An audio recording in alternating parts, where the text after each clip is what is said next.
आपका श्री शक्ति क्लासेज में आज का जो वीडियो लेक्चर होगा उसमें हम पढ़ेंगे जो समतल दर्पण है उसके माध्यम से किस प्रकार से प्रतिबिंब बनता है। समतल दर्पण मतलब जो आप क्या करते हो, जो आप आपके जो मुंह देखने के लिए काम में आता है ना, तो उस दर्पण की सहायता से या उस दर्पण से कैसे हमारे को प्रतिबिंब है वो मिलते हैं। प्रतिबिंब क्या होता है उसके बारे में हम बात करेंगे यहाँ पर, ठीक है।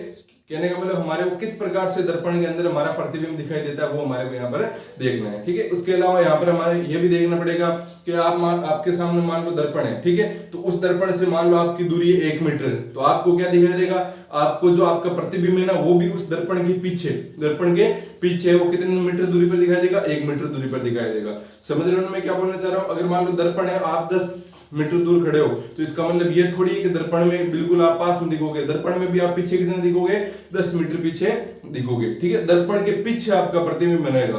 तो वो किस प्रकार से बनता है ये सिद्ध होता है कि कैसे सिद्ध करेंगे तो उसके बारे में हम यहाँ पर अध्ययन करेंगे। तो पहले हम बात कर लेते हैं समतल दर्पण से प्रतिबिंब समतल दर्पण से प्रतिबिंब, ठीक है। अब देखो प्रतिबिंब ये क्या होते हैं, एक होता है बिंब और एक होता है प्रतिबिंब।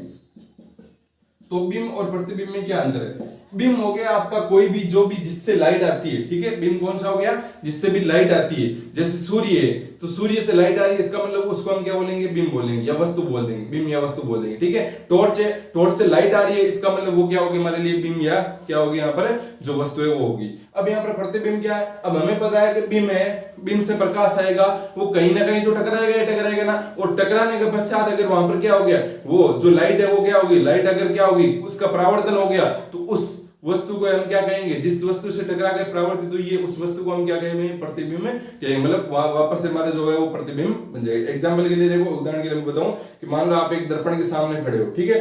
तो आप है वो बिंब की तरह कार्य कर रहे हो और आपका जो चित्र है वो दर्पण में बना है वो क्या कहलाता है, आप बिंब नहीं है, वो क्या है, प्रतिबिंब। मतलब आप है वो प्रतिबिंब की तरह हो वहां पर दर्पण में प्रतिबिंब हो, बाहर आप है बिंब हो। समझ गए होंगे। टॉर्च है, टॉर्च डाली तो टॉर्च दर्पण के इस साइड में क्या रहेगी, आपकी बिंब की तरह कार्य करेगी। लेकिन अगर उस टॉर्च का है वो दर्पण के पीछे है वो प्रतिबिंब बनता है, तो इसका मतलब वो किसकी तरह कार्य करेगी, प्रतिबिंब की तरह कार्य करेगी। तो ये प्रतिबिंब और बिंब आपको समझना जरूरी है, ठीक है। अब बात करते हैं कि भाई समतल जो आपका दर्पण होता है उससे प्रतिबिंब बनते हैं कैसे। तो समतल दर्पण है उससे आपको ध्यान रखना है प्रतिबिंब आभासी बनते हैं, आभासी प्रतिबिंब। कैसे प्रतिबिंब बनते हैं, 2 प्रतिबिंब होते हैं। प्रतिबिंब के भी 2 प्रकार होते हैं, एक होता है वास्तविक प्रतिबिंब, एक होता है आभासी प्रतिबिंब, ठीक है। तो समतल दर्पण से कैसे प्रतिबिंब बनते हैं, आभासी प्रतिबिंब। क्यों बनते हैं आभासी प्रतिबिंब, या फिर कैसे पता चलेगा हमारे को आभासी प्रतिबिंब क्यों बनते हैं, उसका कारण हम आगे देखेंगे। कैसे पता चलेगा कि आभासी है या वास्तविक है। तो आप देखो यहाँ पर, जैसे आप दर्पण के सामने खड़े हो तो ठीक है, तो आप क्या देखते हो कि आपका जो दायां भाग है वो उसमें बायां भाग दिखाई देता है। मतलब आप रियल एक जैसे खड़े हो वैसे आप थोड़े दिखाई देते हो। आप ऐसे खड़े हो तो आपका जो प्रतिबिंब होगा वो कैसे होगा, आपका मान लो ये कान इस साइड में तो आपको प्रतिबिंब में इस साइड में दिखाई देगा, ठीक है ना। तो ये मतलब जो प्रतिबिंब होते हैं वो क्या होते हैं, आपके आभासी प्रतिबिंब में वो होते हैं, ठीक है।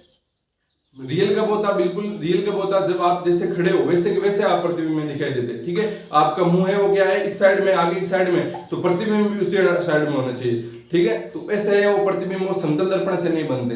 तो समतल दर्पण से कैसे प्रतिबिंब बनते हैं, आभासी प्रतिबिंब में वो बनते हैं। एक और बात ध्यान रखनी कि समतल दर्पण की फोकस दूरी अनंत होती है,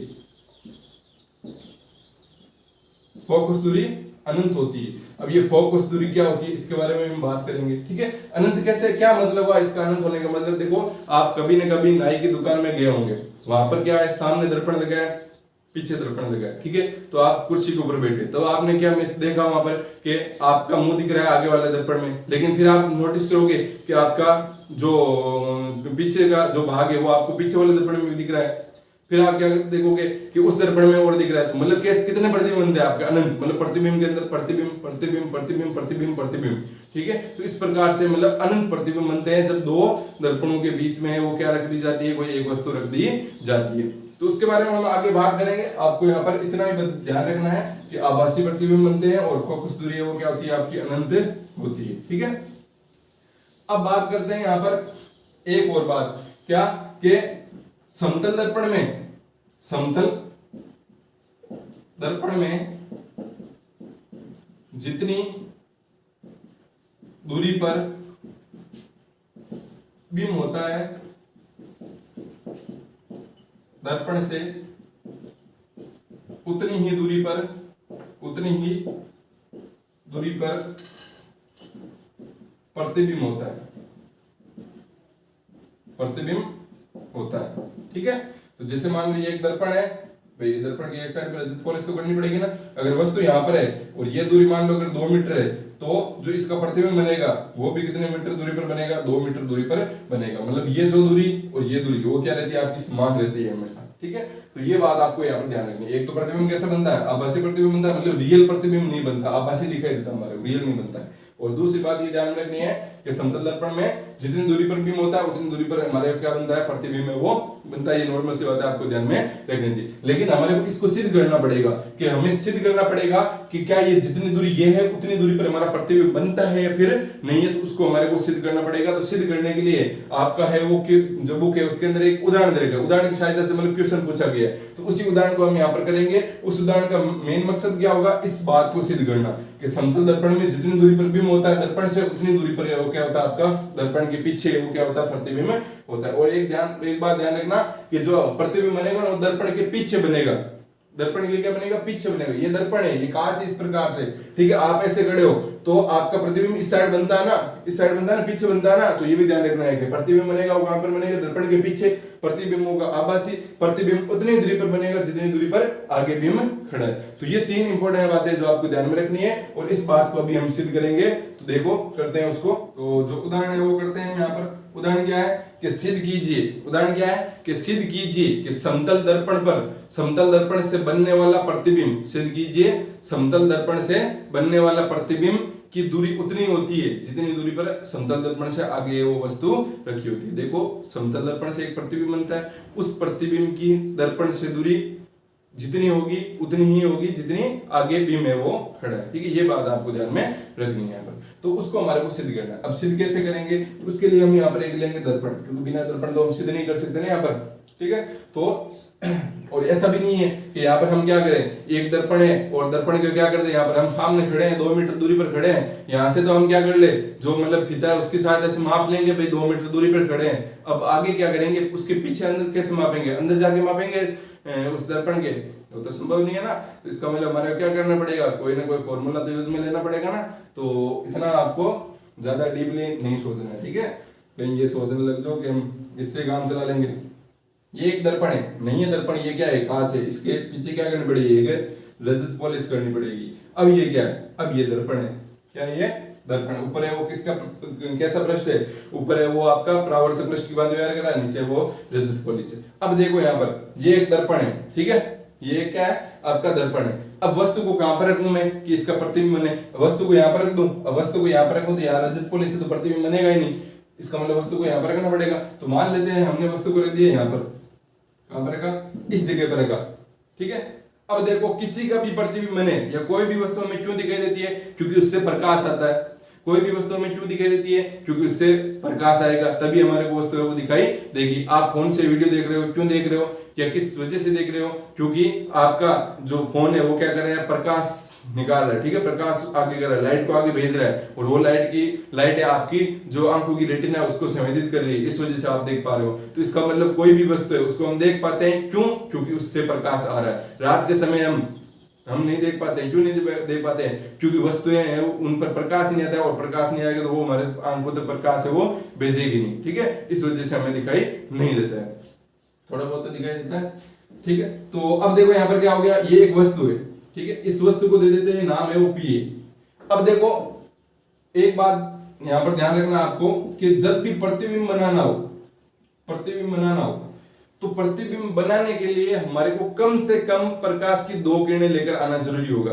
मतलब प्रतिबिंब का निर्माण करना है अगर हमारे को, यहाँ की बात कर रहा हूँ। ठीक है, मतलब अगर यहाँ पर डायग्राम बनाना है तो डायग्राम बनाने के लिए हमारे को कम से कम प्रकाश की किरणें कितनी लेकर आनी पड़ेगी, 2, कम से कम 2 लेकर आनी पड़ेगी। ठीक है, 2 किरणें आपस में जहां पर भी टकराएगी वहां पर किसका निर्माण हो जाएगा, प्रतिबिंब का निर्माण हो जाएगा।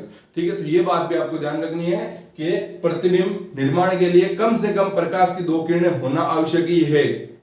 तो हम कम से कम 2 किरण लेकर आएंगे। अब देखो यहाँ पर ये P बिंदु पर वस्तु है, अब P बिंदु से, इस P बिंदु से ही किरणें लेकर आनी है, ठीक है। तो यहां से मान लो पहले ये किरण आई, ये लो, इस प्रकार से क्या होगा, अब किरण ये आपतित किरण आई, अब ये क्या होगी, ये क्या होगी, परावर्तित होगी, परावर्तित होगी तो ये इस प्रकार से परावर्तित होगी। ये क्या बना दिया हमने यहाँ पर, एक अभिलंब बना दिया। तो ये हमने बोला है आपतित किरण, परावर्तित किरण, और जिस पृष्ठ पर आपतित हुई है और जिस पृष्ठ से परावर्तित हुई है वहां पर उसके लंब हम ये क्या खींच देंगे, लाइन खींच देंगे, तो वही क्या होगा, हमारा अभिलंब होगा, ठीक है। इसको नाम दे देते हैं, ये हो गया आपका O। अब देखो हमारे को अभी हमारा प्रतिबिंब बना ही नहीं है। प्रतिबिंब कब बनता है, एक बात बता दो, प्रतिबिंब कब बनेगा, जब 2 किरणें, जो प्रकाश किरणें, या तो वो आपस में ऐसे काटेगी या फिर काटती हुई हमारे को प्रतीत होगी, या तो काटेगी या फिर काटती हुई हमारे को क्या होगी, प्रतीत होगी। कौन सी, परावर्तित होने के पश्चात अगर काटे या मतलब करे ना, तभी वहां पर वो क्या होगी, आपकी प्रतिबिंब वहां पर निर्माण होगा, प्रतिबिंब का निर्माण है वो होगा। जैसे मान लो आपके पास में 2 टॉर्च है, ठीक है, तो दो टॉर्च है, तो उनसे आप क्या कर रहे हो, प्रकाश दे रहे हो। तो अब मान लो 2 टॉर्च है, उनको आप ऐसे रखोगे तो इसका प्रकाश यहाँ पर, दोनों टच हो रहे हैं, यहाँ पर दोनों आपस में एक दूसरे काट रहे हैं, तो क्या यहाँ पर प्रतिबिंब बन जाएगा, नहीं बनेगा यहाँ पर प्रतिबिंब। तो इसका मतलब कब प्रतिबिंब बनता है, प्रतिबिंब तब बनता है जब कम से कम 2 किरणें हो और परावर्तित किरणें जब एक दूसरे को काटे, परावर्तित किरणें एक दूसरे को काटे, ना कि आपतित किरणें एक दूसरे को काटे। आपतित किरणें चाहे 10 बार काटे, 20 बार काटे, 40 बार काटे, प्रतिबिंब का निर्माण वहां पर नहीं होगा, ठीक है। तो प्रतिबिंब के निर्माण के लिए आवश्यक क्या है, कम से कम 2 किरणें तो होनी चाहिए, और साथ साथ में परावर्तित किरणें आपस में काट दे या फिर काटती हुई प्रतीत हो, तभी वहां पर प्रतिबिंब का निर्माण है वो होगा। तो हमारे को प्रतिबिंब का निर्माण करना है, तो अभी तो एक ही किरण आई, एक और लेकर आनी पड़ेगी, तो एक और लेकर आ जाते हैं। तो जब एक और लेकर आएंगे तो ये इस प्रकार से, ठीक है, लेकर आए हम यहाँ पर। अब चूंकि ये देखो समतल पृष्ठ है, मतलब चिकना पृष्ठ है, तो यहाँ पर नियमित परावर्तन होगा, तो एक ही दिशा में जाएगी। अब ये देखो किरण कुछ इस प्रकार से जाएगी, क्या जाएगी, इस प्रकार से, ये परावर्तित किरण। यहाँ पर ये क्या बना दो आप, अभिलंब बना दो, ठीक है, ये आपका हो गया अभिलंब। इसको नाम दे दो N, ये N डैश हो गया। अभिलंब को नाम दे दिया भाई नॉर्मल, अभिलंब को क्या बोलते हैं इंग्लिश में, नॉर्मल। तो ये नॉर्मल हो गया, ये नॉर्मल डैश हो गया भाई, दोनों सेम। तो नाम कैसे देंगे, जहां पर ये दूसरी किरण आई उसको नाम दे दिया O डैश। क्या अभी प्रतिबिंब का निर्माण हुआ, नहीं हुआ प्रतिबिंब का निर्माण, क्यों, क्योंकि ये परावर्तित किरण, ये परावर्तित किरण अभी एक दूसरे को काट ही नहीं रही, नहीं काट रही ना। तो इसका मतलब हमारे को क्या करना पड़ेगा, इन किरणों को पीछे बढ़ाना पड़ेगा। क्या करना पड़ेगा, इन किरणों को पीछे बढ़ाना पड़ेगा। तो चलो इन किरणों को पीछे बढ़ा देते हैं। तो जब इन किरणों को ऐसे सीधी लाइन नहीं खींचनी, आपको डैश डैश करके बनाना है, ठीक है। इसको भी, इस किरण को भी पीछे यहाँ पर बना देते हैं। और ये देखो क्या है, ये P बिंदु है, ये देखो दर्पण ऐसे रखा हुआ है, ठीक है, वस्तु ऐसे ऊपर है और प्रतिबिंब यहाँ पर बनने वाला है, ठीक है। तो वस्तु ऐसे ऊपर है, तो मतलब ये क्या होगी, यहाँ पर वस्तु यहाँ पर है, तो इसका मतलब यहाँ से यहाँ तक ये क्या होगी, दर्पण और बिंब के बीच की दूरी होगी ना, ये वाली, ये क्या है आपकी, दर्पण और बिंब के बीच की दूरी। बिंब दर्पण, ये क्या है, ये है बिंब, ये क्या है, ये दर्पण, ये क्या हुई, बिंब और दर्पण के बीच की दूरी। तो प्रतिबिंब कहां पर बनेगा, प्रतिबिंब कुछ इस प्रकार से यहां पर बन गया। ये हम बना लेते हैं, यहाँ पर मिला नहीं है हमारे को, तो एक जगह पर कहीं पर, ठीक है। यहाँ पर काटनी चाहिए, ये वाली जो किरण है ना, यहाँ पर काट रही है मान लो, ठीक है। एग्जाम्पल के लिए मान लो यहाँ पर, अभी देखो आप जब स्केल वगैरह से बनाओगे ना, तो आपके बिल्कुल परफेक्ट बनेगा। और ये यहाँ पर मान लो काट रही है, ठीक है, प्रतिच्छेद कर रही है यहाँ पर इस जगह पर, और इसी जगह पर प्रतिच्छेद। ये बिल्कुल लाइन देखो सीधी लेकर आनी है, मैंने यहाँ पर बनाई नहीं है, फिर भी आपको ध्यान रखना है कि लाइन कैसे होनी चाहिए, बिल्कुल सीधी होनी चाहिए आपकी। तो ये यहाँ पर काट रही है, ठीक है, तो ये काट गई यहाँ पर। तो यहाँ पर आप क्या देख पा रहे हो, इसको नाम दे देते हैं, जहां पर ये हमारा प्रतिबिंब, जहां पर भी हमारे जो परावर्तित किरणें है वो आभासी रूप से काट रही है ना, तो जहां पर भी किरणें, परावर्तित किरण आभासी रूप से काट रही है ना, तो उसको हम बोलते हैं, इसको हम बोलेंगे प्रतिबिंब। क्या बोलेंगे, इसको हम प्रतिबिंब बोलेंगे, इसको हम बोलेंगे प्रतिबिंब बोलेंगे, ठीक है। तो समझ गए होंगे, यहाँ पर एक बिंब था, ये एक दर्पण था, बिंब था, बिंब से 2 किरणें लेकर आए, 2 परावर्तित हुई। अब वो 2 परावर्तित किरणें आपस में एक दूसरे को क्या नहीं कर रही है, आपस में एक दूसरे को नहीं काट रही है। इसका मतलब हमारे को उसको मतलब इसको पीछे बढ़ाना पड़ेगा किरणों को। हमने इसको पीछे बढ़ाया तब यहाँ पर काट गई। और यहाँ पर देखो ये दर्पण का पीछे वाला भाग है, और हमें पता भी है कि जो हमारा प्रतिबिंब बनता है वो कहाँ पर बनता है, दर्पण के पीछे बनता है। तो ये दर्पण के पीछे भी बन रहा है यहाँ पर। अब हमारे को सिद्ध क्या करना है, क्या चीज हमें करनी है, हमें सिद्ध करना है कि बिंब दर्पण के बीच में जितनी दूरी है, इसको नाम देते हैं PM, ठीक है। मतलब जितनी दूरी ये PM है उतनी दूरी क्या होनी चाहिए, P' M होनी चाहिए, P' M होनी चाहिए। यही हमारे को है वो क्या करना है, सिद्ध करना है, सिद्ध करना है, क्या करना है सीधा हमारे को कि जितनी दूरी आपकी पीएम की है उतनी दूरी है वो आपकी क्या होनी चाहिए, पी डैश एम की होनी चाहिए। ये हमारे को यहाँ पर सीधे करना है। समझ गए यहाँ पर क्या क्या किया हमने, ये पूरा डायग्राम पता होना चाहिए आपको। अब देखो यहाँ पर अलग अलग कोण नाम दे देते हैं। इस कोण को देते हैं 1 नंबर, इसको दे देते हैं 2, इसको 3, इसको 4, 5, 6, 7, 8, 9, 10। कौन कौन से दिए मैं नाम, देखो ऊपर वाले तो सारे कोणों को नाम दे दिए यहाँ पर, जितने भी कोण बन रहे हैं ना 1 2 3 4 5 6। नीचे वाले में किसके नाम दिए केवल मैंने, ये देखो ये तो ओ है, ओ डे से मैंने नीचे वाले को दिया केवल जो आपकी आभासी रूप से परावर्तित किरण और जो दर्पण है उसके मध्य बनने वाला कोण दिया, और बाकी नहीं दिया। ये नहीं कोण बताया, ये नहीं कोण बताया, ठीक है, इसके बारे में नहीं बताया। केवल कौन सा कोण दिया हमने, ये जो हमने परावर्तित किरण को पीछे बढ़ाया ना ये डैश डैश करके, और परावर्तित किरण और ये जो दर्पण है इसके मध्य बनने वाला ये कोण, ठीक है। अब आपको देखो यहाँ पर इसको सिद्ध करना है कि भाई पी एम है वो बराबर होनी चाहिए पी डैश एम के बराबर होनी चाहिए। तो आप यहाँ पर इसमें देखो, इसमें आप क्या देख रहे हो, इसमें आप देखो कि यहाँ पर जो आपका कोण 2 और कोण 3 है वो क्या है आपके बराबर है। क्यों बराबर है भाई, हमने परावर्तन के नियम पढ़े हैं कि जो कोण आपतित किरण अभिलंब के साथ बनाएगी उतना ही कोण परावर्तित किरण अभिलंब के साथ बनाएगी। मतलब कोण 2 बराबर है कोण 3 के। तो यहां से हम लिख सकते हैं, क्या लिख सकते हैं कि कोण 2 बराबर है कोण 3 के, कोण 2 बराबर है कोण 3 के। अब देखो आगे, अब यहां पर देखो अगर कोण 2 बराबर है कोण 3, मतलब ये कोण मान लो अगर आपका है 60 डिग्री और ये कोण भी कितना होगा फिर 60 डिग्री। अगर ये 60 डिग्री ये 60 डिग्री, तो यहां पर देखो एक कोण बन रहा है आपका ये वाला, ये कितना हो जाएगा 90। तो 90 में से ये 60 है तो ये कितना बचेगा 30 बचेगा ना। ये देखो दिख रहा है ना यहाँ पर ये वाला, ये कितना आपका ये है 90 में से ये वाला हमने मान लिया एक बार के लिए, एग्जांपल के लिए माना हमने, ये कोण कितना है 60 डिग्री, तो ये कितना बचेगा 30 डिग्री। यहां पर देखो फिर से ये 60 है तो ये कितना बचेगा आपका 30 डिग्री। तो मतलब कोण 1 बराबर है 4 में लिख सकता हूं, यहां पर लिख सकता हूं। तो यहां पर मैं लिखूंगा अगर कोण परावर्तन के नियम से, पहले तो ये लिख देना परावर्तन के नियम से कोण 1 के बराबर है कोण 2 बराबर है कोण 3 के। फिर हम लिखेंगे इसलिए क्या होगा, कोण 2 अगर 3 के बराबर है तो यहां से हम लिख सकते हैं कि कोण 1 बराबर है कोण 4 के, कोण 1 के बराबर है 4 के। यहां पर दिख रहा है थोड़ा सा ये आपको ऐसे लग रहा है लेकिन ठीक है ना, ये कुछ इस प्रकार का है। यहां पर देखो ये समझो आप, ये और ये इतने ज्यादा उसमें मत जाओ। आप देखो यहाँ पर पी से जो आपकी वस्तु थी बिंब था उससे एक किरण आई फिर ऐसे चलेगी, ठीक है। प्रतिबिंब बनाना था इसलिए हम 2 किरणें लेकर आए और ये इतने सारे हमने किए, ठीक है। अब आप यहाँ पर क्या किया, हम एक किरण को लेकर मान के चलो, आप एक ही किरण को ध्यान में रखो, एक बार के लिए एक ही किरण को ध्यान में रखो, ठीक है। तो आपने एक ही किरण को यहाँ पर ध्यान में रखा। अब यहाँ पर आप क्या देख रहे हो कि एक किरण आपके पास में, अब एक किरण होगी तो एक किरण आएगी जाएगी, यहाँ पर क्या बनेगा आपका एक कोण होगा आपतन कोण, कोण आई, ये कोण होगा आपका परावर्तन कोण। तो यहां से आप लिख सकते हो कोण आई बराबर कोण आर के। अगर ये और ये कोण बराबर है तो ये कोण अगर मान लो 60 डिग्री है तो ये भी कितना होगा 60 डिग्री होगा। अब ये यहाँ पर यहाँ से यहाँ तक कितना है भाई, ये कोण कितना होता है, ये 90 नहीं होता है, 90 होता है ना। तो 90 में से ये 60 है तो ये कितना बचेगा 30 बचेगा भाई। 60 ऊपर वाला कोण है तो नीचे कितना बचा है 30 बचेगा ना। 60 और 30 कितने होते हैं 90 होते हैं, तभी तो ये पूरा 90 होगा ना। 60 और 30 90 होगी, इसका मतलब ये 60 है तो ये कितना होगा 30 होगा। फिर यहाँ पर देख लो ये 60 है, क्यों 60 लिया, क्योंकि कोण आई आपका 60 था, तो अगर ये 60 है तो ये कितना होगा 30 होगा। तो यहां से आप बोल सकते हो ना ये कोण बराबर है, तो यही तो कोण हमने किया है, कोण 1 बराबर है कोण 4 के, ठीक है। सिद्ध क्या करना है, फिर से ध्यान दो, सिद्ध करना हमारे को कि ये लाइन ये जितनी दूरी है उतनी ये दूरी होनी चाहिए, ठीक है। अब ये कब होगा, जब त्रिभुज है वो क्या हो आपके सर्वांगसम हो, ठीक है। क्या हो सर्वांगसम हो, मतलब सर्वांगसम होने का मतलब बिल्कुल एक जैसे हो, ठीक है। मतलब कौन सी त्रिभुज, ये वाला त्रिभुज ले लो चाहे तो आप, ये पी ओ एम लिख लेता हूं मैं यहां पर कि त्रिभुज, चलो त्रिभुज पी ओ एम वे त्रिभुज कौन सा पी डैश ओ एम में कौन सा है आपका P O M P dash O M, ये वाले, ये अगर दोनों क्या हो गए एक दूसरे के सर्वांगसम हो गए तो इसका मतलब यहां पर हमें बोल सकते हैं कि ये दूरी बराबर है। सर्वांगसम कब हो गए, जब उनके क्या हो, उनके 2 कोण है वो क्या हो बराबर हो, दोनों त्रिभुजों के 2 कोण क्या हो बराबर हो, और एक भुजा क्या हो उभयनिष्ठ हो, एक भुजा क्या हो उभयनिष्ठ हो, या दोनों के बराबर हो एक भुजा, ठीक है। तो इस त्रिभुज के 2 कोण और इस त्रिभुज के 2 कोण अगर बराबर हो गए और इस त्रिभुज की एक भुजा इस त्रिभुज की एक भुजा बराबर होगी, इसका मतलब तब हम बोल सकते हैं वो त्रिभुज सर्वांगसम है। तो यहाँ पर हमने देख लिया भाई कोण 2 बराबर कोण 3 परावर्तन के नियम से तो कोण 1 बराबर हो गए 4 के।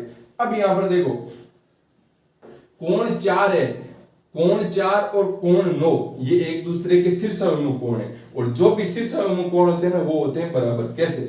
मान लो ये इस प्रकार से है, ठीक है, ये कोण जितना होगा उतना ही कोण ये होगा, इनको शीर्षाभिमुख कोण बोलते हैं। जैसे जहां पर भी क्रॉस बनता है ना यहाँ पर इस प्रकार से, तो ये कोण जितना उतना ही कोण ये होगा, ये आपको ध्यान में रखना है यहाँ पर, ठीक है, ये कोण जितना उतना ही ये कोण होगा। मान लो अगर आप इस कोण को ऐसे कम करते हो, ठीक है, ऐसे कम करते हो तो ये वाला भी कम होगा, इस कोण को कम करोगे ना तो ये भी इसको नीचे लेकर आओगे, इसको नीचे लेकर आओगे, तो इसको जब ऐसे लेकर जाओगे तो ये नीचे जाएगा, इसको जब ऐसे लेकर जाओगे तो नीचे जाएगा, तो मतलब ये भी पास आ रहा है, ये भी पास आ रहा है, तो मतलब समझ रहे हो ना आप, ये कोण जितना उतना ही कोण ये होगा। तो यहां से हम बोल सकते हैं कि जो कोण 4 है, कोण 4 है कोण 9 के बराबर है, कोण 4 बराबर है कोण 9, क्योंकि वो क्या है? शीर्षाभिमुख कोण है, इस वजह से शीर्षाभिमुख कोण है। तो यहां से हम लिख सकते हैं, इसको दे दो समीकरण 1/2 से, समीकरण 1/2 से, समीकरण 1/2 से क्या होगा कि कोण 1 बराबर है 4 के और 4 बराबर है 9 के, तो यहां से मैं लिख सकता हूं कि कोण 1 बराबर है कोण 9, इन दो समीकरण भाई 1 4 के बराबर है, 4 9 के बराबर है, तो 4 की जगह ये रख दो, कोण 9 के, तो कोण 1 बराबर 9। कोण 1 कौन सा है? ये वाला। कोण कौन सा है? ये वाला। एक तो हमारा यहाँ पर सिद्ध हो चुका है कि एक तो आपका कोण बराबर है। अब देखो ये कोण कितना है? 90, ये कोण कितना है? 90, ये कोण कितना है? 90। दो कोण हमारे सिद्ध हो गए, दो कोण क्या बराबर है। ये भुजा OM जितनी है उतनी ही क्या है यहाँ पर OM की लंबाई इस त्रिभुज के लिए, OM तो दोनों में अभिनिष्ट है ना, तो जितनी लंबाई इसकी होगी इस त्रिभुज के लिए होगी, इस OM की उतनी यहाँ पर होगी। तो इसका मतलब यहाँ पर हमारे पास सारी चीजें सिद्ध हो चुकी है। एक तो ये होगी कोण 1 बराबर है कोण 9 के, एक और लिख लेते हैं हम कि जो आपका कोण है वो कौन सा? PMO बराबर है कोण PMO, ठीक है, ये वाला कोण, ये वाला कोण, और ये नीचे वाला कोण, नीचे वाले कोण को क्या लिखेंगे? P' M और O, P' M O, ठीक है। जो भी मतलब हमारे कोण लिखना होता है ना उसको हम बीच में लिख देते हैं। जब कोई कोण का नाम नहीं है तो यहाँ पर तो हमने नाम दे दिया 1 2 3 ये दे दिया। जब नाम नहीं होता तब हम क्या करते हैं? P' जो भी यहाँ पर आ रहा है ना जिसको भी कोण उसको बीच में लिखते हैं। यहाँ पर देखो ये M वाला है तो यहाँ पर आ गया M, तो ये M आ गया, ठीक है, और O लिख दिया यहाँ पर। तो ये कोण आपके क्या है? बराबर है, क्योंकि ये क्या है? समकोण है, क्योंकि ये क्या है? समकोण है, तो समकोण हो गए। अब यहाँ पर देखो जो आपकी OM है, OM भुजा उभिनिष्ठ है, उभिनिष्ठ है, OM भुजा उभिनिष्ठ है, तो OM भुजा उभिनिष्ठ हो गया, कोण 1 बराबर हो गया कोण 9 के, और कोण M और ये मतलब ये वाला और ये वाला कोण बराबर हो गया। इसका मतलब ये क्या है? एक दूसरे के सर्वांश में या समरूप बोल सकते हो। तो इसकी मतलब ये जो इसकी भुजा ये जितनी होगी भाई, कोण बराबर हो गए, भुजा बराबर हो गई, ये होगी मतलब सेम एज इट इज, जैसा यही है ना वैसा का वैसा यही कोण है, ठीक है। तो जो इसकी लंबाई होगी भुजाओं की वही लंबाई इसकी होगी। तो हम यहाँ पर बोल सकते हैं कि PM है, इसलिए हम क्या बोल सकते हैं कि PM बराबर है किसके? P' M के बराबर है। तो ये आपको यहाँ पर ध्यान में रखना है। हम क्या करेंगे? पहले कोण 2 और 3 को बराबर करेंगे, 2 और 3 को बराबर किया, 1 और 4 को बराबर किया, फिर 4 और 9 को बराबर किया, क्योंकि वो शीर्षाभिमुख कोण थे। जब 4 और 9 बराबर हो गए, ठीक है, इसका मतलब 1 और 9 बराबर हो गए, 1 और 9 बराबर हो गए, फिर ये कोण बराबर हो गया, एक भुजा उभिनिष्ठ हो गई। 3 कंडीशन हमारे को संतुष्ट करनी होती है। हमारा त्रिभुज है वो सर्वांश हो जाएगा, और हम यहाँ पर लिख देंगे भाई PM बराबर हो गया P' M के। तो ये होता है आपका जो कि समतल दर्पण पर जो आपका प्रतिबिंब बनता है, ठीक है, वो आपके उतनी दूरी पर बनता है दर्पण से जितनी दूरी पर आगे बिंब खड़ा होता है। तो ये हमने कर लिया, बाकी का जो अध्ययन है उसको हम अगले वीडियो लेक्चर में करेंगे।